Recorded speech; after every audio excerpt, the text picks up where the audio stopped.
vais terminer la réalisation ici et passer à la démonstration de l'utilisation de cette guirlande pour confectionner des roses de ce type, donc de style ancien. Donc je reprends la fabrication de la guirlande que vous pouvez trouver sur une vidéo précédente et je la termine. Donc dans un sens, dans un autre, et puis je pose tout juste un point de colle ici. Voilà pour fixer le travail. Ici et là également.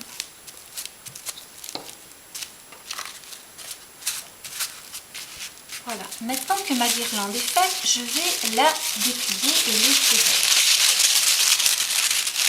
Voilà, et ensuite je vais entreprendre de rouler sur la guirlande sur elle-même.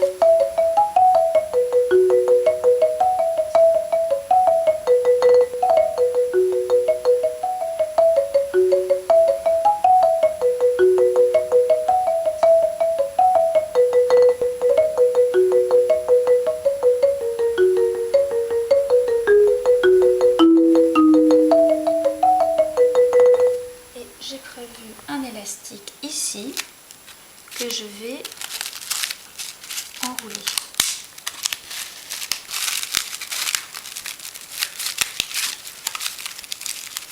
Bon, c'est l'opération qui est la plus délicate en fait. C'est fixer le travail. Ensuite, je peux déjà, en repliant, commencer à donner une forme. Voilà, vous avez vu, c'est vraiment extrêmement simple. Extrêmement simple.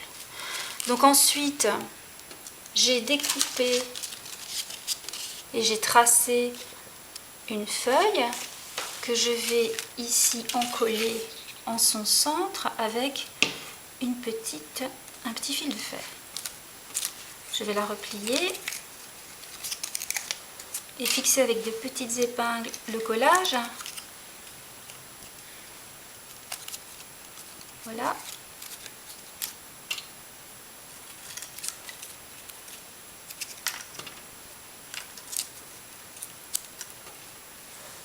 En attendant que ça colle, on va passer à l'opération suivante.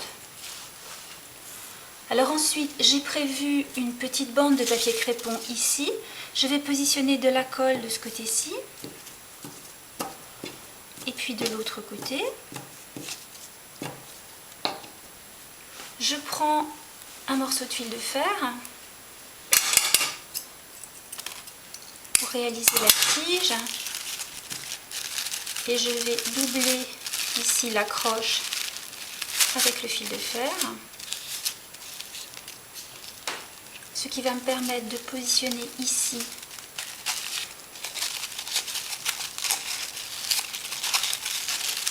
le papier crépon vert qui formera la tige. Bon, sur d'autres propositions de bricolage, en particulier du bricolage de réalisation de fleurs qui se trouve sur le site Organisé Anniversaire, vous avez cette opération qui est détaillée. Donc je vais aller jusqu'au bout. Donc là, vous voyez, vous avez une rose. J'espère que la colle a pris. Hop. Et puis ensuite,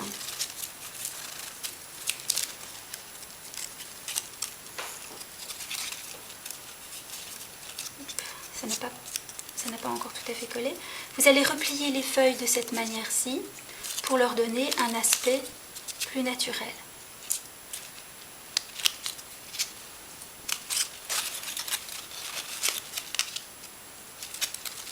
Vous avez donc une rose réalisée que vous allez pouvoir joindre aux autres dans ce petit bouquet de roses arc-en-ciel.